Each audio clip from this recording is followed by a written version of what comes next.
Hello மக்களே, இன்றைக்கி ஒரு ரெசிபி பார்க்கலாமா? அரிசியை ஒரு 2-3 டைம் நல்லா வாஷ் பண்ணி 20 நிமிஷம் ஊற வச்சு எடுத்துக்கலாம்.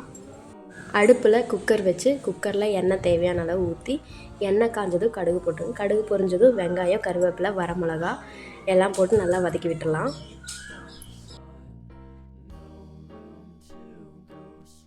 உங்களுக்கு தேவையான அளவு தக்காளி எடுத்து நல்லா வாஷ் பண்ணி பொடியாக நறுக்கிக்கோங்க. வெங்காயம் தாளித்து விட்டுருப்போம் இல்லையா, அதில் நறுக்கிற தக்காளியை போட்டு நல்லா வதக்கி விட்டுடலாம்.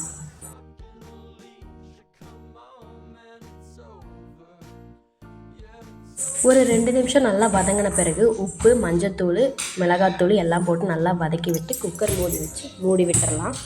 நல்லா தக்காளி வதங்கி வந்திருக்கும். அதுக்கப்புறம் ஊற வச்ச அரிசி தண்ணியை எடுத்து ஊற்றிட்டு அரிசியை ஊற்றி விசில் போட்டு 2 விசில் விட்டு இறக்கி பார்த்துடலாமா? சுவையான தக்காளி சாதம் ரெடி. வாங்க சாப்பிட்லாம்.